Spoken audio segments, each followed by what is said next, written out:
نحمده ونصلي على رسوله الكريم اما بعد فاعوذ بالله من الشيطان الرجيم بسم الله الرحمن الرحيم ان عدة الشهور عند الله 12 شهرا في كتاب الله يوم خلق السماوات والارض منها 4 حرم ذلك الدين القيم فلا تظلموا فيهن انفسكم وقاتلوا المشركين كافة كما يقاتلونكم كافة وَاعْلَمُوا أَنَّ اللَّهَ مَعَ الْمُتَّقِينَ صدق اللہ العظیم وصدق رسولہ النبی الکریم۔ امت مسلمہ کے غیور نوجوانوں، اللہ تبارک و تعالی نے ہمیں یہ ماہ محرم عطا فرمایا ہے اور ہم اس کی فضیلتوں کے بارے میں اچھی طرح سے واقف ہیں کہ اللہ تبارک و تعالی نے اس ماہ مبارک میں اپنے بندوں پر مختلف مواقع پر مختلف رحمتیں اور برکتیں نازل فرمائی ہیں۔ تاریخ میں بہت ساری ایسی چیزیں وارد ہیں جس سے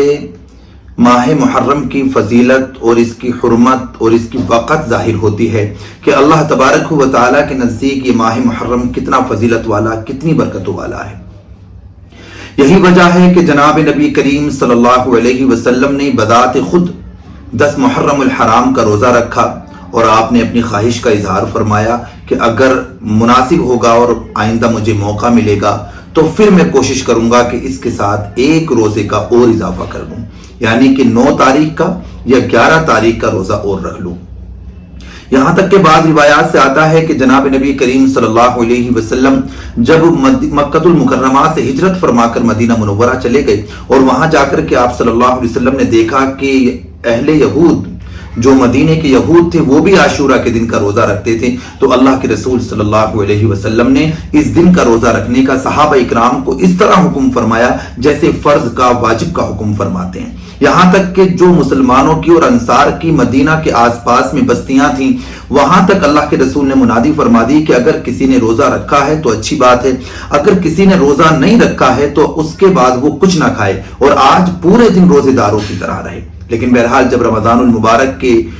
روزے اہل اسلام کو عطا ہوئے، آپ صلی اللہ علیہ وسلم کو ان کا حکم ملا، تو پھر عاشورہ کے روزے کی جو فضیلت تھی وہ اپنی جگہ قائم، لیکن عاشورہ کے روزے رکھنے کا جو حکم تھا وہ منسوخ ہو گیا اور اس کے بعد رمضان المبارک کے روزے رکھنے اہل اسلام نے شروع کر دیے۔ لیکن اس کی وجہ سے ہم یہ نہیں کہہ سکتے کہ عاشورہ کے روزے کی فضیلت ختم ہو گئی، بلکہ اللہ کے رسول صلی اللہ علیہ وسلم اس دن کا روزہ بڑے اہتمام سے رکھا کرتے تھے۔ اور ویسے بھی مسئلہ یہ ہے کہ محرم الحرام کا مہینہ بڑا بابرکت مہینہ ہے۔ اللہ نے فرمایا 4 حرم، 4 مہینے جو ہیں وہ حرمت والے ہیں، بڑے اچھے مہینے ہیں اسلام میں، کہ 12 مہینے اسلام کے ہیں، لیکن ان 12 مہینوں میں 4 مہینوں کا اللہ رب العزت نے قرآن کریم میں خاص طور سے ذکر فرمایا، جس میں ذوالقعدہ، ذوالحجہ اور محرم اور رجب، یہ 4 مہینے ہیں۔ اور اللہ رب العزت چاہتا ہے کہ باقی مہینوں میں بھی تم نیک اعمال کرو، لیکن ان 4 مہینوں میں اپنے نیک اعمال میں اضافہ کر دو۔ باقی مہینوں میں بھی تم برائیوں سے رکو، لیکن ان 4 مہینوں میں تمہیں برائیوں سے اور زیادہ رکنا ہے، کیونکہ یہ حرمت والے مہینے ہیں، احترام والے مہینے ہیں، ادب والے مہینے ہیں، اللہ کے پسندیدہ مہینے ہیں۔ اس لیے ہمیں کوشش یہ کرنی چاہیے کہ ہم ان 4 مہینوں کی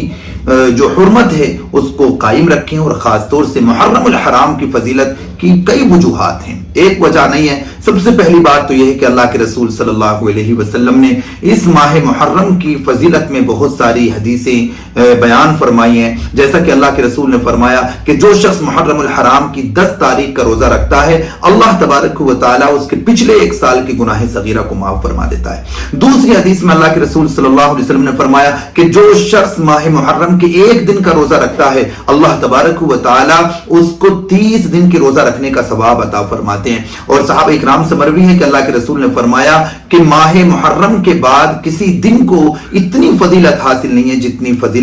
عاشورہ کے دن کو ہے، یعنی 10 محرم الحرام کو حاصل ہے۔ اس میں بھی مطلب کہ اس ماہ محرم کی خاص فضیلت ہے۔ دوسری چیز قرآن کریم میں اس ماہ محرم کی فضیلت وارد ہو گئی ہے کہ یہ حرمت والا مہینہ ہے۔ اور تیسری چیز یہ ہے کہ یہ اسلامی تاریخ کا پہلا مہینہ ہے، اسلامی کیلنڈر کا پہلا مہینہ ہے محرم الحرام، اس لیے بھی یہ اہم ہے۔ اور اس کے علاوہ بہت ساری چیزیں ہیں جو اس ماہ محرم کی فضیلت کو بیان کرتی ہیں. تو ہمیں چاہیے کہ ہم ماہ محرم کا خاص اہتمام کریں اور اس کا احترام رکھیں. اس میں کوئی ایسا لہو و لعب، کوئی گندا اور خراب کام ہم نہ کریں جو اللہ اور اس کے رسول کی مرضی کے خلاف ہو. اب مسئلہ یہاں پر یہ آ جاتا ہے کہ آج کل جو ہمارے معاشرے میں، ہمارے مسلمانوں میں محرم کے تعلق سے بہت ساری برائیاں، بہت ساری رسومات، بہت سارا جاہلانہ طور و طریق رائج ہو گیا ہے. اس کا اسلام سے کوئی تعلق نہیں ہے. چاہے وہ محرم الحرام کے جلوس ہوں، محرم الحرام کا تعزیہ ہو، محرم الحرام کے دنوں میں ماتم کرنا ہو، محرم الحرام کے دنوں میں جو اس طرح کی یہ چیزیں ہیں، یہ سب خارج اسلام ہیں. ان سب چیزوں سے اسلام کا کوئی تعلق نہیں ہے. میں آپ کو صرف ایک چیز بتا دیتا ہوں، آپ اسے سمجھ لیں کہ اللہ کے رسول صلی اللہ علیہ وسلم کی عمر مبارک میں بھی ماہ محرم کا مہینہ متعدد مرتبہ آیا، اور اللہ کے رسول نے ہمیں بتا دیا کہ تمہیں ماہ محرم میں کیا کرنا ہے. اللہ کے رسول نے فرمایا تمہیں دو کام کرنے ہیں. ایک کام یہ ہے کہ تمہیں ماہ محرم کا 10 تاریخ کا روزہ رکھنا ہے، اور دوسری چیز اللہ کے رسول نے فرمائی کہ تمہیں 10 تاریخ کو یعنی عاشورہ کے دن تم کوشش کرو کہ اپنے اہل و عیال پر، اپنے گھر والوں پر اپنے دسترخوان کو وسیع کرو، ان کے رزق میں اضافہ کرو، ان کو کھلاؤ پلاؤ. ہے نا، روایات سے آتا ہے کہ جو شخص عاشورہ کے دن 10 محرم الحرام کو اپنے اہل و عیال پر خرچ کرتا ہے، اللہ تبارک و تعالیٰ اس کی برکت سے پورے سال اس کی روزی میں برکت عطا فرماتے ہیں. تو یہ دو کام اللہ کے رسول صلی اللہ علیہ وسلم سے ثابت ہیں، ایک روزہ رکھنا، دوسرا دسترخوان کا وسیع کرنا. اس کے علاوہ جتنی چیزیں بھی ہمارے معاشرے میں رائج ہیں یہ سب غیر اسلامی ہیں، ان سے اسلام کا کوئی تعلق نہیں ہے. یہ چیزیں ہم نے بعد میں ایڈ کر لی ہیں. اب دیکھیں دوسری چیز کہ اسلام نے خوشی منانے کا بھی اور غم منانے کے بھی سارے طریقے ہمیں بیان فرما دیے، ہمیں بتا دیے. قرآن کریم نے واضح اعلان فرما دیا، الیوم اکملت لکم دینکم واتممت علیکم نعمتی ورضیت لکم الاسلام دینا. تو پہلی چیز تو یہ ہے کہ قرآن نے اعلان فرما دیا. اب کوئی شخص یہ بھی کہہ سکتا ہے کہ جی قرآن کریم میں تو بہت ساری چیزیں نہیں ہیں، جیسے فجر کی 2 رکعت کا ذکر نہیں، ظہر کی 4 رکعتوں کا ذکر نہیں، عصر کی 4 رکعتوں کا ذکر نہیں، مغرب کی 3 کا، عشاء کی 4 رکعتوں کا ذکر نہیں ہے، تو پھر ہم کیا کریں؟ تو بھائی اس کا سیدھا سادہ مطلب یہ ہے، شریعت نام ہے اللہ اور اس کے رسول کے حکموں کا. تو ہمیں یہ دیکھنا ہے کہ قرآن نے ذکر فرمایا اور آپ صلی اللہ علیہ وسلم نے اس کی تفصیل بیان فرمائی. اب اگر کوئی آدمی یہ کہتا ہے کہ جی قرآن میں جو ہوگا میں اسے ہی مانوں گا، میں حدیث کو کیوں مانوں، تو اس کا دین مکمل نہیں ہوگا. اس لیے کچھ چیزیں ایسی ہیں کہ اللہ نے اپنے رسول کو ان میں شامل فرمایا ہے، اور ہر عبادت اور ہر حکم میں اللہ نے اپنے محبوب صلی اللہ علیہ وسلم کو شامل فرمایا ہے. تو اللہ کے رسول نے ہمیں بتا دیا کہ محرم میں کیا کرنا ہے. اب جو لوگ تعزیے کرتے ہیں، جلوس نکالتے ہیں، گانے بجانے کرتے ہیں، ڈی جے بجاتے ہیں، ڈھول بجاتے ہیں، ان ساری چیزوں کا اسلام سے کوئی تعلق نہیں ہے. یہ سب ناجائز ہیں، قطعاً حرام ہیں. اور جو لوگ یہ سب چیزیں مطلب کہ نیکی سمجھ کر، ثواب سمجھ کر کے کر رہے ہیں، وہ انتہائی غلط کام کر رہے ہیں. وہ شریعت کے اندر مطلب کہ اسلام کے دائرے میں رہتے ہوئے وہ اسلام کا مذاق اڑانے کا سبب بن رہے ہیں. اب کیونکہ واقعہ کربلا تو بہت بعد میں ہوا ہے، جو امام حسین رضی اللہ تعالیٰ عنہ کی شہادت ہے، اس کے توسط سے یہ لوگ یہ سب کرتے ہیں، تعزیہ نکالنا، ماتم کرنا، جلوس نکالنا، یہ سب بعد میں کرتے ہیں. تو بھائی اسلام مکمل ہے، اسلام نے ہر خوشی اور ہر غم منانے کا طریقہ بیان فرما دیا ہے. اب میں آپ کو چھوٹا سا نقطہ بیان کرتا ہوں. دو چیزیں، یا تو آپ یہ کہیں کہ اسلام نامکمل ہے، اور اسلام نامکمل کہنے والے کا ایمان ختم ہو جاتا ہے، اس کا کوئی اسلام سے تعلق نہیں جو یہ کہے کہ اسلام نامکمل ہے. اور جس کا یہ یقین ہے کہ وہ مکمل اسلام کے اندر داخل ہے اور اسلام مکمل ہو چکا ہے اللہ کے حکم کے مطابق، تو اب ہمیں کوئی جواز نہیں بنتا، ہمیں کوئی اجازت نہیں ہے اس بات کی کہ ہم اپنی مرضی سے چیزوں کو شامل کر لیں اور اپنی مرضی سے چیزوں کو اسلام میں سے نکال دیں. اگر ایسا کچھ ہوتا کہ ماتم منانا یا مطلب کہ جلوس نکالنا یا اس طرح کی کوئی چیزیں کرنا، تو اللہ کے رسول صلی اللہ علیہ وسلم آپ اپنے سینے پر ہاتھ رکھ کے بتائیں کہ اللہ کے رسول صلی اللہ علیہ وسلم ہمیں بتا کے نہ جاتے. جس نبی نے ہمیں عید منانے کا طریقہ بتا دیا، بقرہ عید منانے کا طریقہ بتا دیا، جس نبی نے ہمیں محرم الحرام کی فضیلت بیان فرما دی، اس کے ایک ایک دن کا مطلب کہ فضیلت بیان فرما دی، جس نبی نے ہمیں یوم عرفہ کی فضیلت بیان فرما دی اور ہمیں مکمل کر دیا تاکہ ہم کنفیوز نہ ہو کہ ہمیں اس دن کیا کرنا ہے. اگر اس دن میں یہ ساری چیزیں ہوتی تو کیا اللہ کے رسول صلی اللہ علیہ وسلم ہمیں بتا کے نہ جاتے؟ اب دوسری چیز یہ ہے کہ منع بھی تو نہیں کیا. کچھ لوگ ہو سکتا ہے یوں کہیں کہ جی منع بھی تو نہیں کیا. تو بھائی یہاں پر دیکھنا یہ ہے کہ حکم کس چیز کا ہے، بس ہمیں وہ کرنا ہے.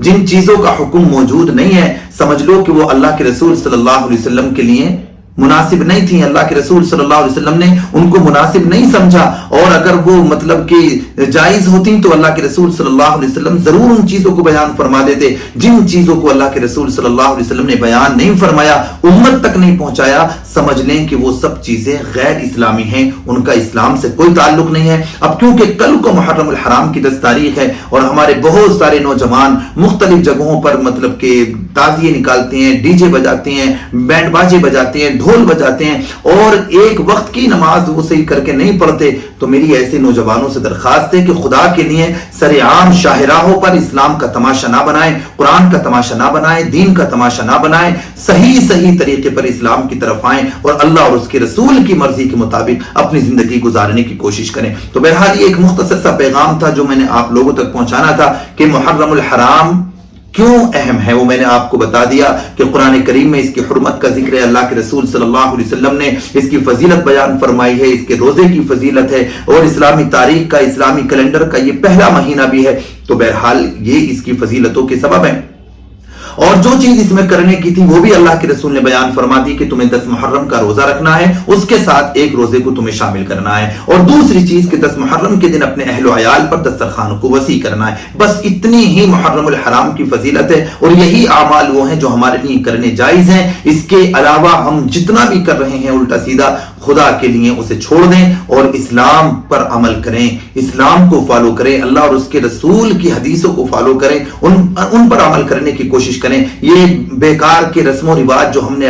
اپنے معاشرے میں پیدا کر دیے ہیں، اہل تشیع حضرات سے یہ سب چیزیں آئے ہوئی ہیں، اور اہل سنت والجماعت کے حضرات بھی ان پر عمل کر رہے ہیں۔ ہمارے علماء کو چاہیے کہ اہل سنت والجماعت کو اس طرح کی برائیوں سے، اس طرح کی گناہ کے کاموں سے، اس طرح کے خلاف شریعت کاموں سے روکنے کی کوشش کریں، تاکہ اہل سنت والجماعت کے نوجوانوں میں اسلام اچھی طرح سے زندہ ہو جائے، اللہ اور اس کے رسول کی مرضی کے مطابق عمل کرنے کا جذبہ پیدا ہو جائے۔ یہی ہمارا آج کا پیغام ہے۔ اللہ تبارک و تعالی ہم سب کو کہنے سننے سے زیادہ عمل کرنے کی توفیق عطا فرمائے۔ وآخر دعوانا ان الحمد للہ رب العالمین۔